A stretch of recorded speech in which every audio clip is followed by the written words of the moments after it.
하나 드리겠습니다. 여러분들은 교회를 어떻게 생각하십니까? 교회가 무엇일까요? 다시 한번 제가 분명하게 말씀을 드립니다마는 교회는 건물이나 조직이 아닙니다. 어제 37명이 이걸 체험했다고 그래요. 교회는 절대 건물이 아니구나. 왜? 비닐하우스를 치고 그 속에서 예배를 드리고 그 속에서 전도 활동을 했던 37명의 이구동성으로 하는 얘기가 뭔가 하면, 목사님 오늘 우리 하루 종일 교회는 절대 건물이 아니다 라고 하는 것을 활동을 통해서 몸으로 익혔습니다 라고 하는 그런 고백들을 하시더라고요. 맞아요. 교회는 절대 건물이 아닙니다. 그렇다고 탄탄한 조직력도 아닙니다. 교회 내 여러 가지 프로그램이 있다고 해서 교회가 프로그램이냐? 직분이 여러 가지 직분들이 있다고 해서 직분이냐? 교회는 프로그램도 아니고 직분도 아닙니다. 원래 신약에서 교회는 에클레시아입니다. 헬라어로 에클레시아는 에크라고 하는 전치사와 클레오라고 하는 동사가 합쳐져 가지고 에클레시아가 된 거예요. 에크라고 하는 것은 밖으로, 클레오라고 하는 것은 부르다라고 하는 뜻입니다. 밖으로 불러냄을 받은 사람들의 모임, 그게 에클레시아, 그게 교회예요. 즉 하나님의 부르심을 받은 사람들의 모임, 공동체를 일컬어서 교회라고 하는 겁니다. 건물이 교회가 아니고 사람이 교회예요. 그래서 우리 기도하시는 장로님들 기도 들어보면 남북교회라고 하는 말보다도 남북 공동체라고 하는 표현, 그게 더 정확한 표현이에요. 왜? 자꾸 한국 사람들은 교회 하게 되면 자꾸 십자가 세워놓은 건물을 생각하는 거야. 그건 교회가 모여서 예배드리는 예배당이지 그 자체가 교회가 아니라는 거예요. 신약에서는 에클레시아지만 구약에서는 카할, 히브리어로 카할이라고 얘기를 해요. 그 카할의 뜻은 뭔가 하면 회중이라고 하는 뜻입니다. 정확하게 말씀드리면 이스라엘 백성들이 애굽에서 빠져나와서 어디서 생활했습니까? 광야. 그러니까 애굽에서 빠져나온 이스라엘 회중을 일컬어서 카할, 이게 바로 교회. 그래서 스데반 집사가 설교를 하면서 정확하게 꼬집었습니다. 자, 사도행전 7장 38절 한번 다 같이 한번 읽어보실까요? 시작. 시내산에서 말하던 그 천사와 우리 조상들과 함께 광야 교회에 있었고 또 살아있는 말씀을 받아 우리에게 주던 자가 이 사람이라. 이 사람이 누구예요? 모세가 광야 교회에 있었다는 거예요. 이스라엘 백성들과 함께 있었음을 스데반 집사는 성령으로 감동받아서 메시지를 증거하면서 이스라엘 백성들과 함께 있었다라고 표현하는 것이 아니라 이 사람 모세는 광야 교회에 있었다는 거예요. 이스라엘 백성들의 회중 자체를 교회로 보았다라고 하는 이야기예요. 그러니까 교회는 사람이, 공동체가 교회입니다. 오늘 본문 말씀은 바로 그 공동체, 그 교회를 향해서 주시는 말씀입니다. 자, 핵심 요지가 뭘까요? 1절부터 17절까지의 핵심 요지가 뭡니까? 3대 절기를 지키라는 겁니다. 자, 우리 기독교의 3대 절기 하게 되면 뭐가 있을까요? 성탄절이 있고 부활절이 있고 성령 강림절. 기독교의 3대 절기라고 이야기한다면 성탄절과 부활절과 성령 강림절입니다. 자, 그럼 유대인의 3대 절기라고 한다면 무엇이 있을까요? 1절에 보게 되면 6월절, 9절에 보게 되면 77절, 소위 맥추절, 그 다음에 13절 이하의 내용을 보게 되면 초막절이 있습니다. 요 세 절기를 이렇게 1절부터 17절까지 제가 연구를 해보니까 공통점 2가지가 발견되더라고요. 하나는 뭔가 하면 세 절기 모두 명령형으로 주어졌어요. 6월절을 지키라, 77절을 지키라, 초막절을 지키라. 그러니까 성경을 보게 되면 아주 중요한 결이나 아주 중요한 가르침이나 교훈은 전부 하나님께서 명령형으로 주었습니다. 이건 우리가 지키고 말고 할 것이 없어요. 이건 무조건 지켜야 된다라고 하는 거예요. 성경에서 가장 중요한 핵심적인 결이라든지 내용이 뭡니까? 예를 들면 기도하라, 감사하라, 그렇죠? 또 뭐가 있습니까? 뭐가 있어요? 기도하라, 감사하라, 기뻐하라, 여호와를 송축하라, 안식일을 지켜라, 사랑하라, 용서하라, 충성하라, 내 부모를 공경, 뭐 등등 아주 중요한 골자는 하나님께서 전부 명령형으로 주었어요. 이 절기도 마찬가지. 이 세 절기 모두 내가 지키고 안 지키고 이건 아니에요. 무조건 지켜야 되는데, 여러분 보세요. 이 절기를 지킴으로 말미암아 그리스도인이라고 할 수가 있고 하나님의 백성이라고 할 수가 있다는 거예요. 이 절기를 지키고서야 하나님의 복을 받을 수가 있다는 것입니다. 15절 한번 읽어볼까요? 15절 시작. 내 하나님 여호와께서 택하신 곳에서 너는 이래 동안 내 하나님 여호와 앞에서 절기를 지키고 내 하나님 여호와께서 내 모든 소출과 내 손으로 행한 모든 일에 복 주실 것이니 너는 온전히 줄고. 자 보십시오. 절기를 지켜라. 내 모든 소출과 내 손으로 행한 모든 일에 복을 주실 것이다. 절기를 지켜라 명령하고, 그 다음에 내용을 보게 되면 내 손으로 행한 모든 일에 복을, 절기를 지킴으로 말미암아 우리가 손으로 행하는 모든 일 가운데 하나님께서 복을 주시겠다라고 하는 약속입니다. 누구를 위한, 무엇을 위한 명령입니까? 결과적으로 하나님께서 우리를 향해서 명령하실 때는 우리에게 뭘 주시기 위해서? 복을 주시기 위함이라. 누구를 위한 명령이에요? 무엇을 위한 명령이냐 이거요. 이거 생각하게 되면 절기를 지키는 자세가 달라질 수가 있고요. 자, 또 한 가지 공통점은 뭔가 하면 이 세 절기 모두 감사절이에요. 유월절은 무엇에 대한 감사인 줄 아십니까? 이스라엘 백성들이 애굽에서 몇 년 동안 종살이 했습니까? 430년이에요 430년 만에 해방된 거야.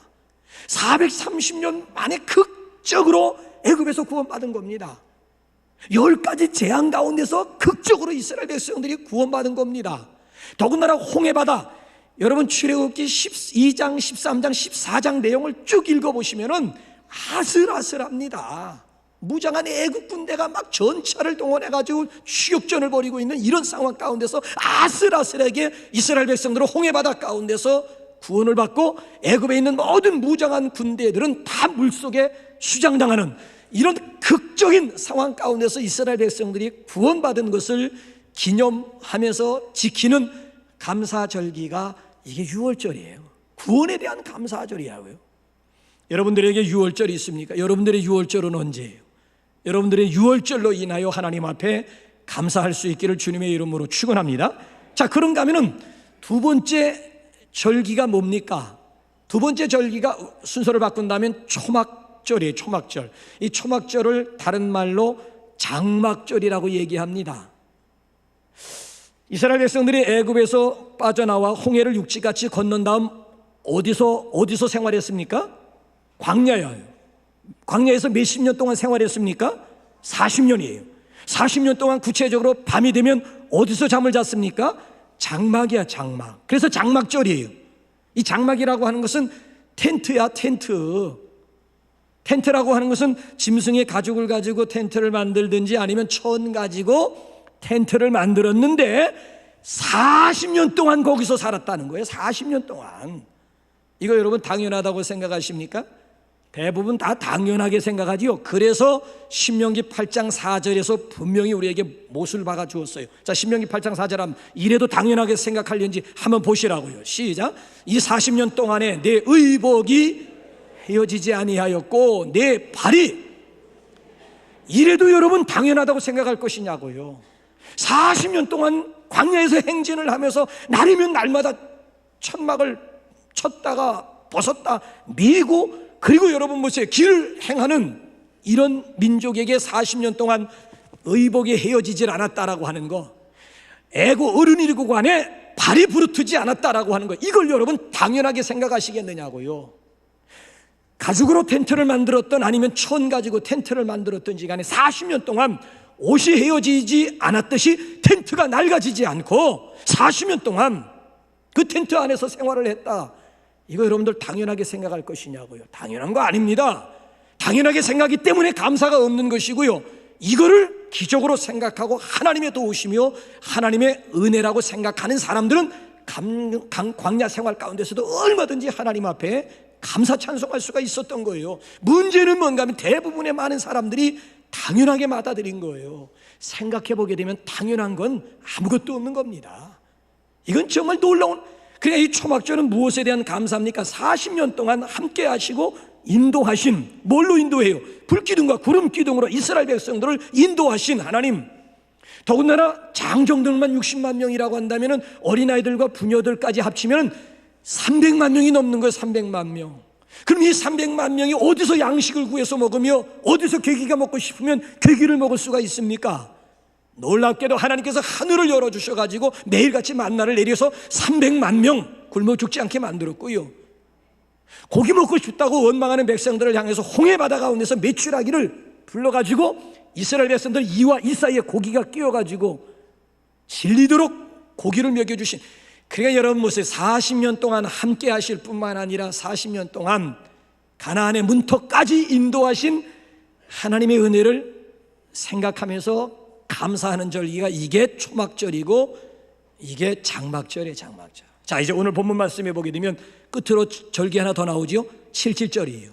이 칠칠절에 대해서는 별명이 너무 많아요. 한번 보십시다. 출애굽기 34장 22절 칠칠절의 다른 별명이 뭔가 한번 보세요. 시작. 칠칠절 곧 맥추의 초실절을 지키고 세말에는 수장절을 지키라. 칠칠절을 다른 말로 무슨 절기라고 그래요? 맥추절, 또 무슨 절? 초실절, 또 무슨 절?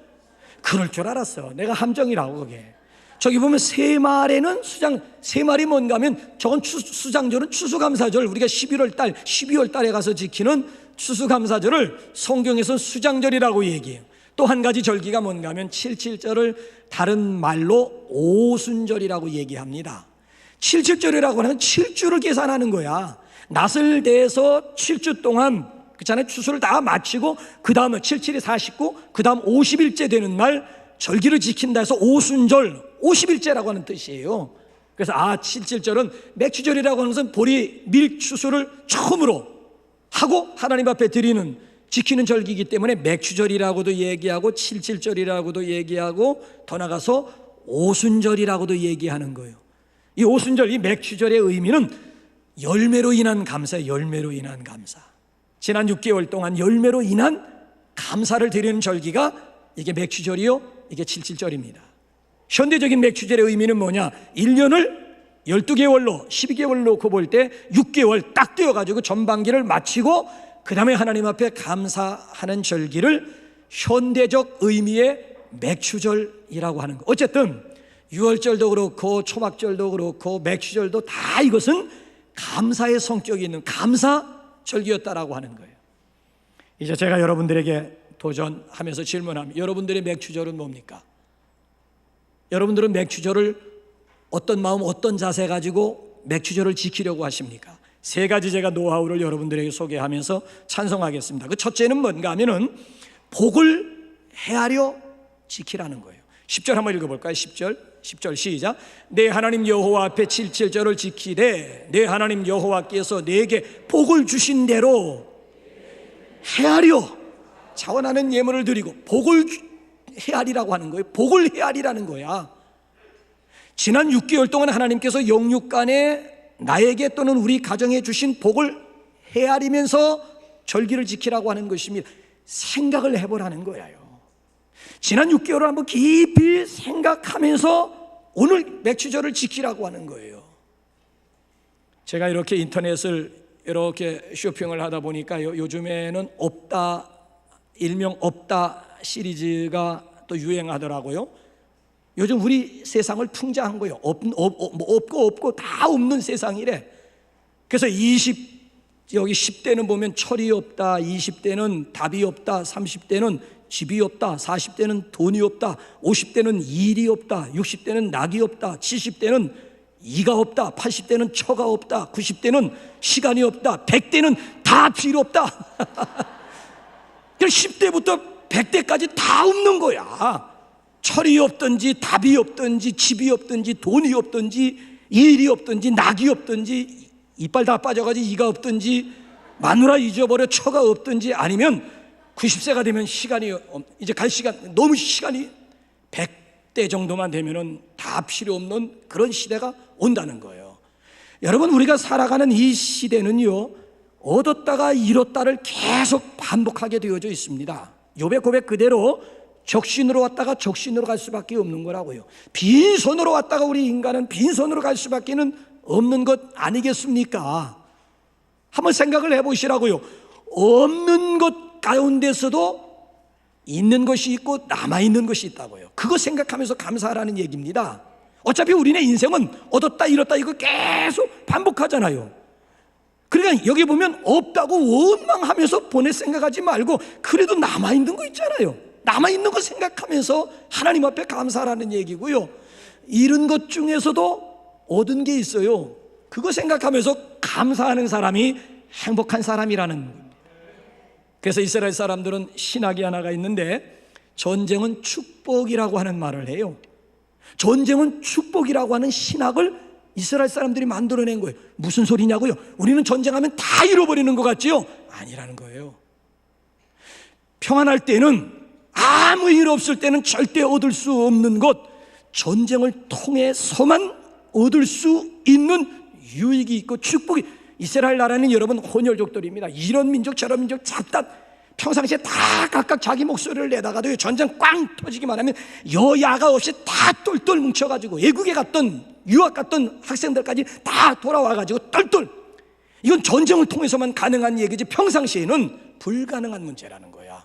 색깔들이 너무 다양해가지고 평안할 때는 전부 제 목소리들, 근데 막상 딱 위기에 봉착하게 되고 전쟁 터졌다 하게 되면 한 목소리로 땅 이스라엘이 딱 뭉쳐지게 되는, 전쟁을 두려워하지 않는 민족이. 그러니까 여러분, 강원도만한 땅덩어리 주변에 수십억의 아랍 사람, 이런 적들이 살고 있지만 그거 하나 집어삼키지 못하는 이유는 이스라엘 사람들은 전쟁을 축복이라고 생각하기 때문에 당연히 제가 전쟁은 여호와께 속한, 전쟁은 축복이다, 이게 이스라엘 사람들의 신앙.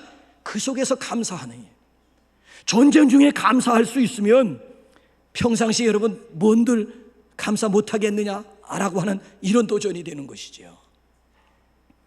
그래서 여러분들 지난 6개월 동안 영적인 복이 뭔가 한번 쭉 한번 생각해 보세요. 영적인 복이 뭐 같습니까? 지난 6개월 동안 직분받은 분들이 있어요. 감사하시기 바랍니다. 하나님이 나를 착하고 충성된 종으로 여겨주셨기 때문에 그래요. 여러분도 어느 부서 어느 팀에서 봉사 헌신하고 있습니까? 감사하시기 바랍니다. 나를 충성되이 여겼다라고 하는 분명한 증거가 아닐 수가 없습니다. 지난 6개월 동안 세례 받으신 분들이 있습니까? 감사하시기 바랍니다. 왜? 내 이름이 하늘나라 생명책에 기록되었다라고 하는 것. 여러분들 자녀 가운데 지난 6개월 동안 유아 세례 받으신 분들이 있으면 감사하시기 바랍니다. 여러분들이 신앙적인 배경, 신앙 안에서 여러분들의 자녀들이 성장할 수 있다라고 하는 거, 이거 얼마나 큰 축복입니까? 예?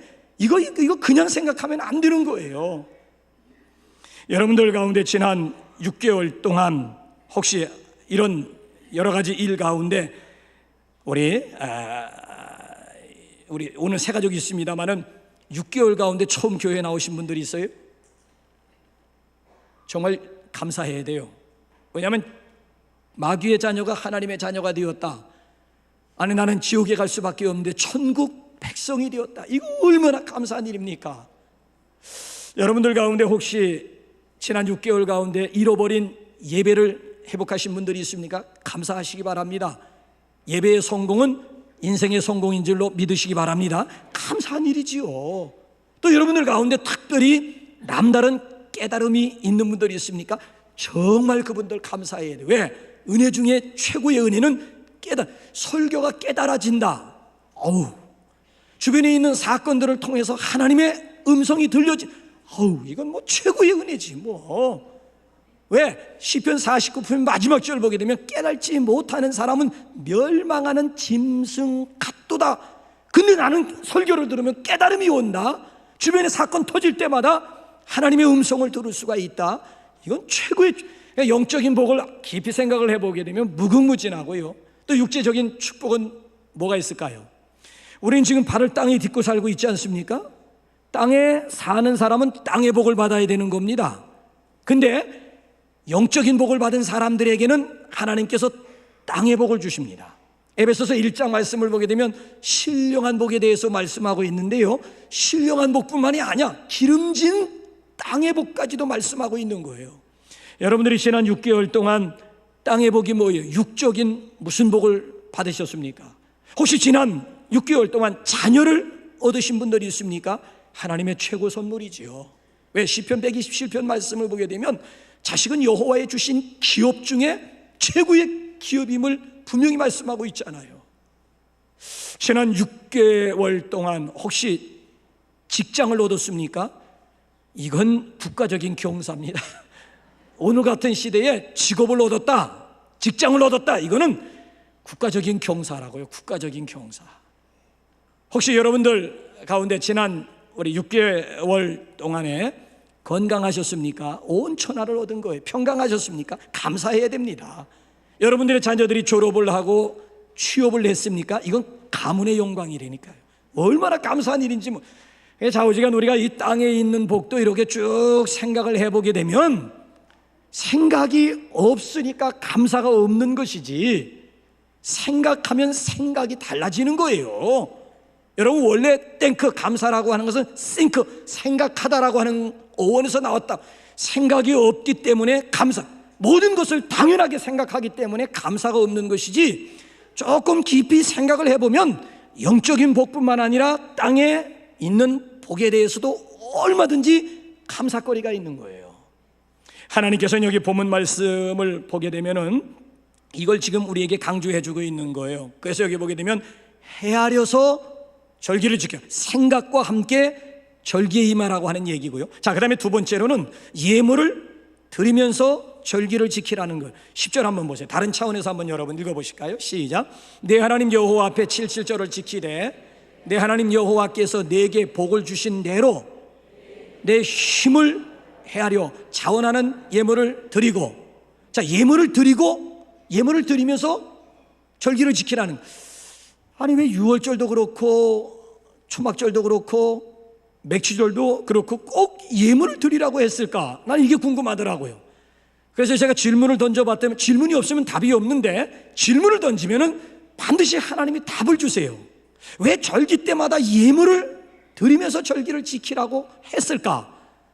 질문 던졌더니만 예수님이 대답해 주시더라고요. 자, 마태복음 6장 21절이 답입니다. 시작. 내 보물 있는 그곳에는 내 마음도 있느니라. 우주 만물의 주인이 누굽니까? 하나님이세요. 우리 하나님은 부자이십니다. 하나님이 가난해서 절기 때마다 우리로 하여금 예물 가지고 나오라고 요구하시는 분은 아닙니다. 자, 우주 만물의 주인 되신 부자이신 하나님이 절기를 통해서 우리의 마음을 좀 보시겠다라고 하는 거예요. 내 마음 좀 나에게 좀 보여달라고 하는 얘기예요. 내 신앙 수준이 어느 정도인지, 내가 나를 어느 정도나 사랑하는지, 내가 지난해보다는 금년에 어느 정도 진보가 있고 발전이 있었는지. 왜? 사람들은 물질이 있는 곳에, 돈이 있는 곳에 사람들이 몰려있게 되어 있습니다. 마음이 있는 곳에 돈이 따라오는 것이 아니라 돈이 있는 곳에 마음이 가 있게 되어 있습니다. 그러니까 구체적으로 하나님을 향한 우리의 마음이 어느 정도인지를 절기를 통해서 하나님께서 좀 보시겠다라고 하는 거예요. 그래서 여기 보게 되면 하나님 앞에 예물을 드리는 자세가 힘껏 드려라. 이 힘껏 드리라고 하는 얘기는 두 가지 의미예요. 형편껏 드리라고 하는 의미도 있고, 또 한 가지 의미는 자원하는 마음 가지고 드리라는 거예요. 하나님 앞에 드리는 예물은 기쁜 마음 가지고, 감사하는 마음 가지고, 자원하는 마음 가지고 드리라고 하는 거예요. 왜 그런 줄 아십니까? 우리 한번 성경 또 한번 읽어보실까요? 고린도후서 9장 7절. 왜 우리가 하나님 앞에 예물을 드릴 때에는 자원하는 마음 가지고 기쁨으로 드려야 되는지 한번 볼까요? 시작. 각각 그 마음에 정한 대로 할 것이요 인색함으로나 억지로 하지 말지니 하나님은 즐겨내는 자를 사랑하시느니라. 인색함, 만부득이, 직분 때문에 남의 눈치 보면서 그저 흉내 정도 낼 정도로 그런 예물 노땡큐 하나님 사양하시게.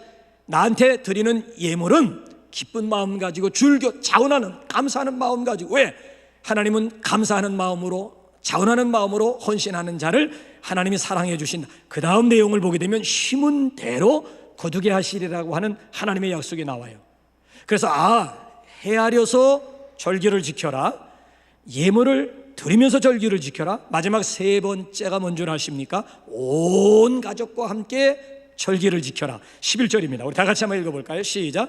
너와 내 자녀와 노비와 내 성중에 있는 레위인과 및 너희 중에 있는 객과 고아와 과부가 함께 내 하나님 여호와께서 자기의 이름을 두시려고 택하신 곳에서 내 하나님 여호와 앞에서 즐거워할지니라.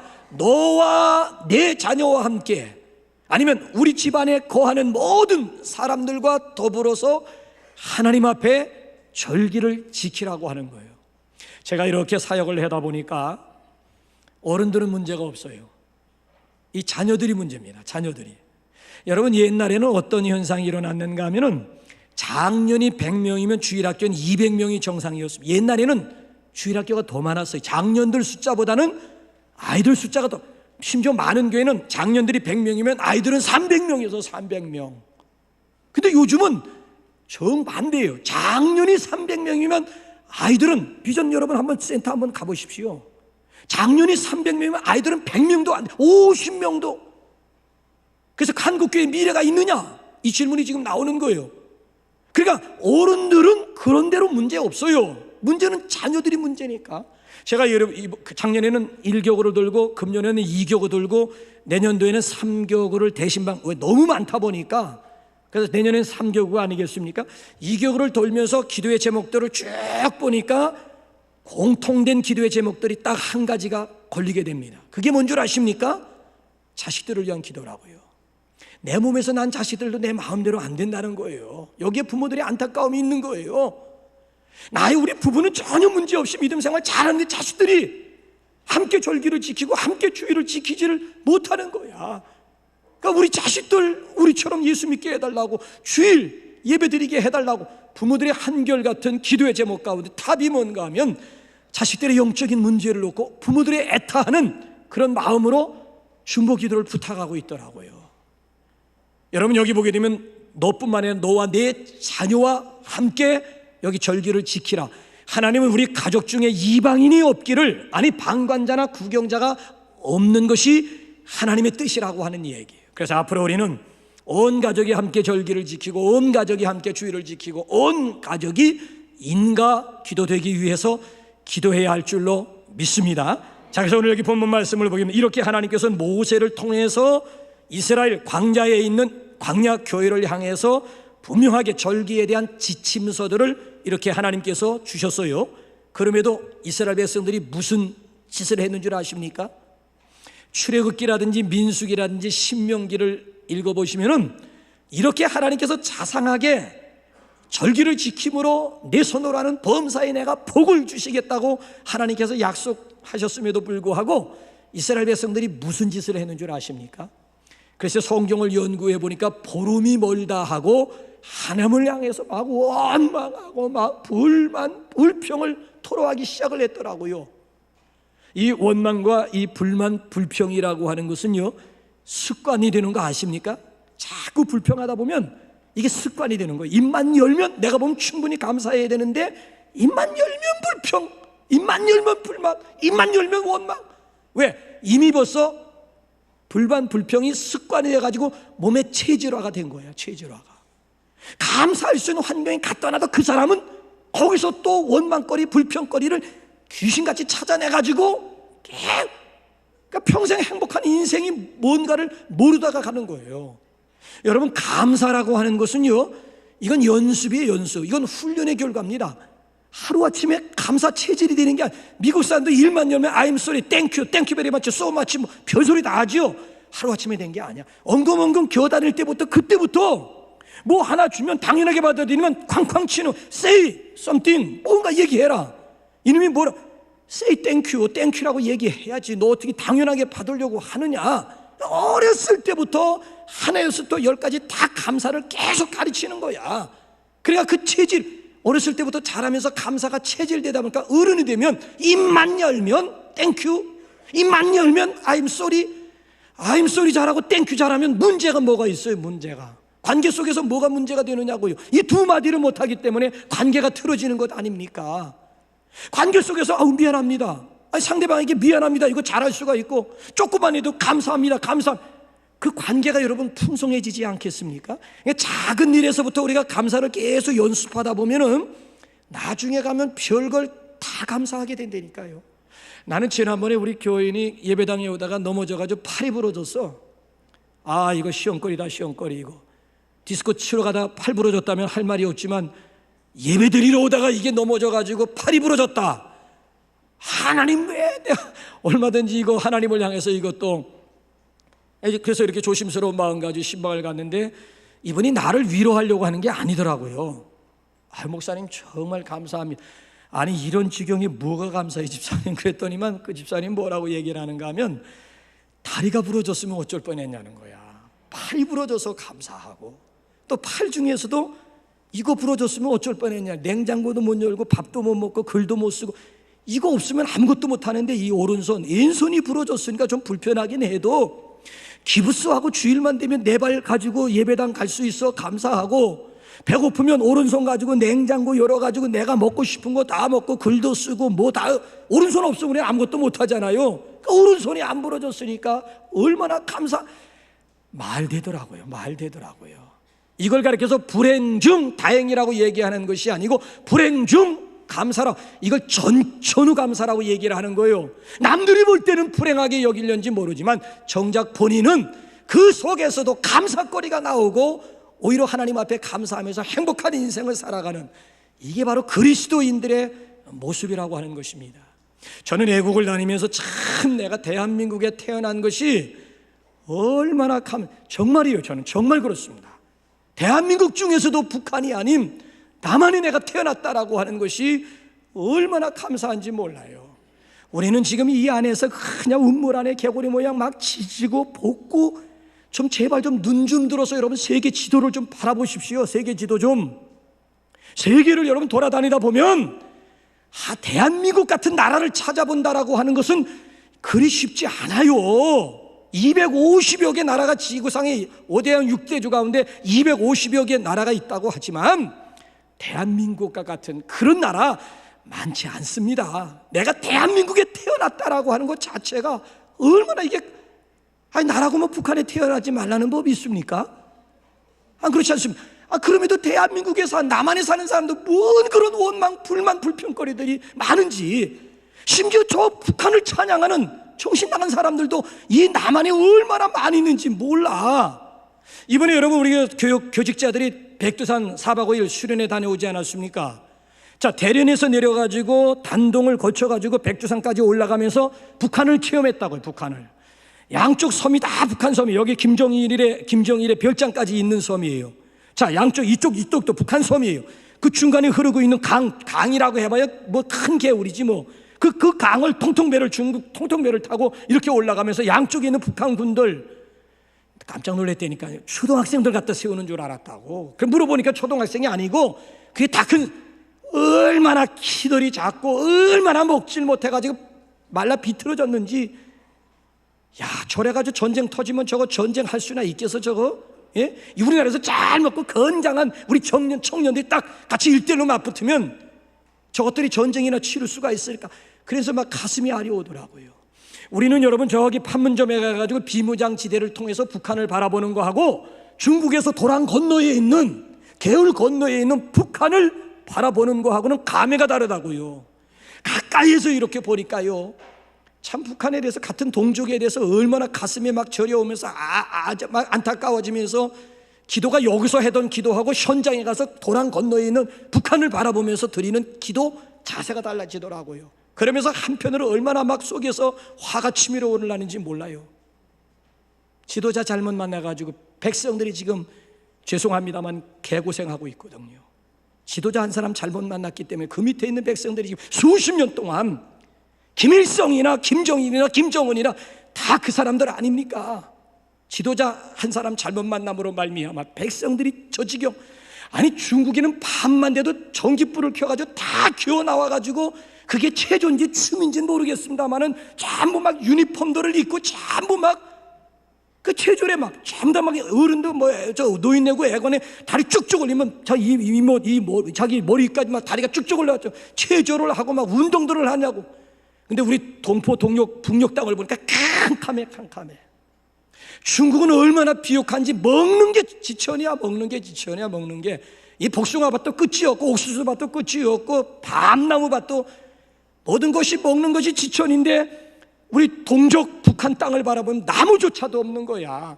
우리가 올라갈 때 비가 몇 차례 왔었거든요. 비가 오니까 그 개울머리가 시뻘건 물들이 70년대 우리가 산림농가 하기 전에 우리 비 한 번만 오면 홍수가 져가지고 산에 있는 거 다 쓸려가지고 완전 개울물이 흙탕물이 지금 그 지경이라고. 그 지경.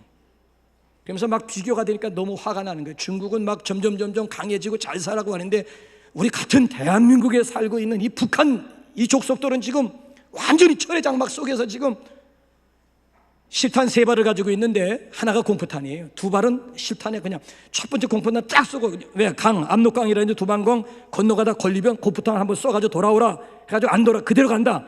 2발 가지고 정조준해가지고 쏴 죽이는 거라고요. 3발 항상 실탄을 3발씩 가지고 이 공포탄 하나 실탄 2. 그 속에서 여러분 보세요. 그 속에서 여러분 살아남기 위해서 몸부림을 치고 있는 우리의 형제 자매들을 한번 생각해.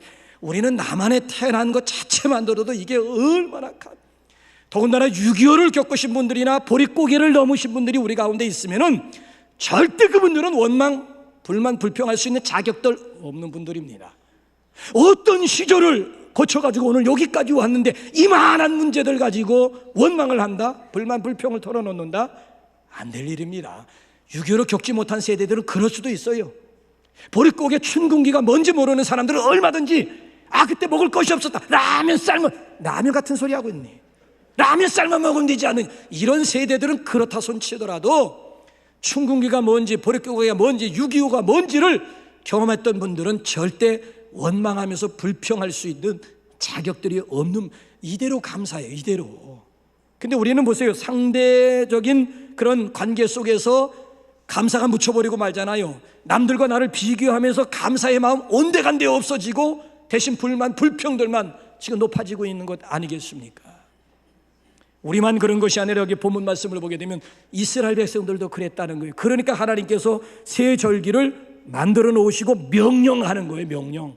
이건 감사 회복 명령입니다. 감사 회복, 절기를 통해서 감사 회복하라고 하시는 하나님의 뜻이 여기에 담겨 있는 거예요.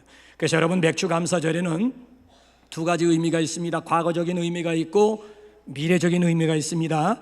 과거적인 의미는 지금까지 6개월을 되돌아보면서 결과적으로 하나님 앞에 감사하는 것이고요. 그다음 미래적인 감사라고 하는 것은 뭔가 하면 이거는 후반기를 시작하면서 먼저 감사하는 거야. 이거 미래적인 감사. 그러니까 똑같은 오늘인 것 같지만은 어제의 끝으로서 오늘을 사느냐 아니면 내일의 시작으로서 오늘을 사느냐 의미는 다른 거예요. 여러분들은 어떤 오늘을 살아가고 있습니까? 어제의 끝으로 오늘을 사십니까? 아니면 내일의 시작으로서 오늘을 사십니까? 감사 중에서도요, 지난 6개월을 생각하면서 결과적으로 감사하는 거하고 앞으로 남아있는 6개월을 이제 시작하면서 첫 단추를, 첫 발자국을 하나님 앞에 감사하면서 후반기를 시작하는 거하고 어느 것이 수준 있는 감사라고 생각, 사실 따지고 보면 후자거든요. 너희 구할 것을 감사함으로 하나님께 아뢰라. 간구 앞서 감사하고, 너희 구할 것을 미래예요. 감사함으로 하나님께 아뢰. 하나님께서 이미 주실 줄로 믿고 하나님 앞에 감사하면서 기도, 이게 응답의 비결이라고 하는 거예요. 바라기는 범사에 감사하라. 이는 그리스도 예수 안에서 너희를 향하신 하나님의 뜻이니라. 범사야, 일이 잘 될 때나 일이 안 될 때에도 감사해보라는 거야. 합력하여 소원을 이루게 하시는 하나님의 은혜와 축복이 따르는지 안 따르는지는 일이 안 될 때 먼저 여러분 하나님 앞에 감사해 보시기 바랍니다. 그래서 우리 간증의 스토리, 우리 스토리의 주인공이 되시기를 주님의 이름으로 축원합니다.